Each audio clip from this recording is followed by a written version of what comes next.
They say your vacation starts the moment you step on the ship. But for me, that moment started in sheer panic. I was standing there on the pool deck in my jeans and my running shoes, watching everyone else jump straight into the pool and straight into full-blown vacation mode. My suitcase? Who knows? It could have been at the wrong room. It could have been on a completely different ship sailing to a completely different country. All I knew was that everything I needed to relax, the shorts, the swim gear, the sunscreen, was somewhere that I could not reach. That's when I learned the hard truth. What you pack in your carry-on can make or break your trip.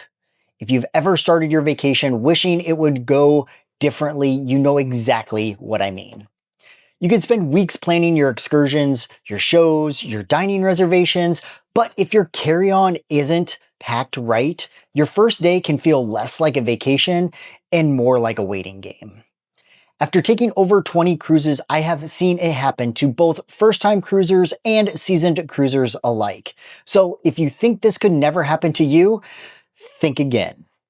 There is, however, a very easy fix to avoid all of this, if you know what to bring. So today, I'm walking you through the exact things you should pack, what you can leave behind, and how to start your cruise stress-free the second you step on board. And if you want a little help planning your next trip, from choosing the right cabin to avoiding some of these rookie mistakes, you can find all of my contact information down in the description. Let's go. I've been traveling nonstop since I was 16, so I figured, why not start a YouTube channel? Welcome to Jetlag John. Hey everyone, welcome back to my channel. So, packing your carry-on, what's the big deal, right? Well, here's something that most cruisers don't realize until it's too late. When you check your luggage at the cruise port, it doesn't always make it to your stateroom right away. In fact, with some cruise lines, it can take hours. So imagine what that means for you if you didn't pack the right things in your carry-on. Without your cruising essentials, you could end up hot, tired, and very uncomfortable. No sunscreen, no change of clothes, and no way to switch into vacation mode. Take it from me, those first few hours, they set the tone for your whole trip. Start them wrong, and it's hard to shake it off. After all, your cruise should start with a drink in your hand and sitting down to relax, and not standing in line at guest services. With that said, here are a few pro tips you won't find on any cruise line website about smart packing. These are the must-have items you should always keep in your carry-on because, if you're like me, you probably don't love carrying extra bags, and you just want to drop them off when you get to the port. But that's exactly where small, costly mistakes can happen. So let's start with number 1. This is the single most important document you need to have with you from the moment you drive up to the cruise terminal. Without this, you're not even going to be able to get on the boat. Not only that, but if you're booking in advance, you need to make sure that this document doesn't expire between the time you book and the time that you set sail. And that document that I'm talking about is, of course, your passport. Now, depending on your cruise and the cruise line you're sailing with, they might accept other documents like a certified birth certificate, but you need to make sure you know exactly what they will and will not accept. Otherwise, you could be standing at the pier waving as your ship sails into the sunset. Also, if you have a passport card and not a passport book, these are not the same thing. Make sure you know if that is accepted before you sail. Sometimes they will accept it, other times they won't. For example, if you are doing a cruise that begins and ends in the United States, a passport card usually works. However, if you are sailing to any French Caribbean islands, even if you start and end in the United States, you will need a passport book. Knowing these little details ahead of time can save you a lot of stress on embarkation day. So, if you're unsure, reach out to a trusted travel advisor like myself. We can help you make sure everything is squared away before you set sail. Now, while there are still some other important documents that we need to talk about, for now, I'm going to go to the second thing I always pack in my carry-on, and we'll get back to those a little bit later.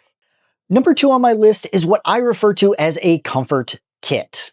The comfort kit is everything you need to feel comfortable for those first couple hours that you're on your cruise.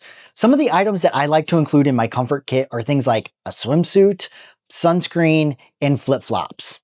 That way, while everyone else is melting away, you can be poolside with a drink, kicked back, basking in the sun, and that well-deserved vacation vibe. Now, speaking of comfort, I also personally like to use a backpack for my carry-on instead of a roller bag, because a lot of times you will find yourself going up and down steps, not only once you get on the ship, but as you're moving through the cruise terminal during embarkation. I find that a backpack is much easier to maneuver, and once you get on board, one of the first things I always do is grab some food. It's hard to carry your food and a roller bag at the same time. Having it on your back frees up both hands, which means 2 plates and more food.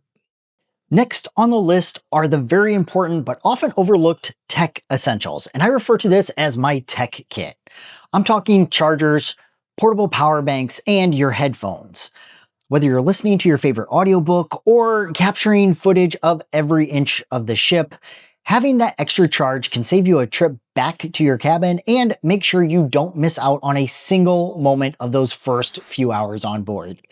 These small items can be a real game changer because, let's be honest, there's nothing worse than a dead phone right when you need it most. So, don't forget your tech kit.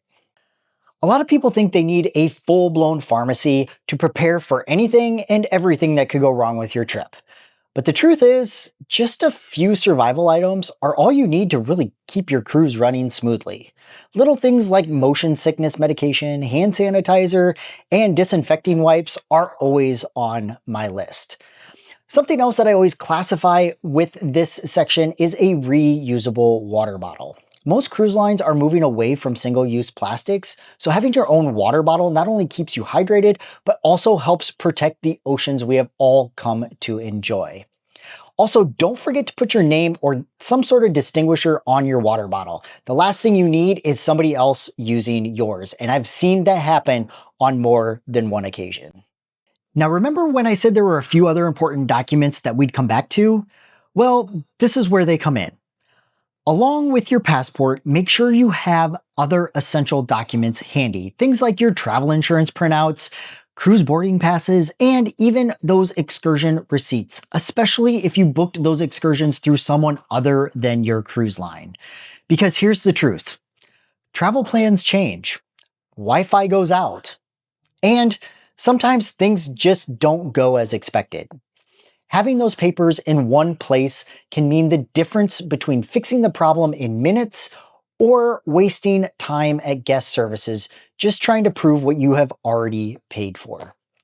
All of these documents should be in what I call your VIP folder. Because if anything ever does go sideways, that folder becomes your lifeline. By the way, if all of this feels like a lot to remember, that's completely okay. If you ever want a little extra help planning or packing, I've left a few helpful links down in the description section below. Now that we know what we need to pack in our carry-on, next I'm going to tell you some of the most common cruise mistakes from the smallest to the biggest that even experienced travelers make. Because even if you pack the right items in the right suitcase, there are some things that can get overlooked. Small things that could potentially become big issues later on. Starting with number 1, what you wear when you're boarding your cruise ship. I get it.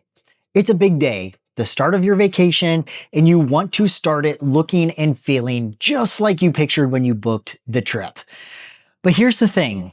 If that outfit you got months ago just turns out to be cute and not comfortable, you're going to regret that purchase almost immediately. This is definitely one of those few instances where your comfort should be taken more into account than your look. This also applies to footwear as well. A lot of people wear sandals when they board their Caribbean cruise. It is literally the look that most people are usually going for. The problem is that you might not realize how long you will be standing and waiting in lines at the port before you board until it's too late. And if you don't have comfortable shoes, this is going to be a very long and painful start to your vacation. Mistake 2 comes as a big surprise to most people because it always starts with really good intentions and a great amount of preparation, but that sometimes can end up turning into a set of complications that you honestly just don't need. Packing is something that already requires time and organization, so spending extra time adding things that you just don't need to your carry-on is simply that, a waste of time. This is why I am a big proponent of not overpacking your carry-on.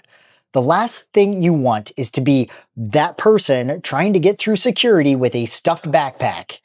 Instead, if you are traveling with others whom you trust, of course, split up what you have in your carry-on and share the load.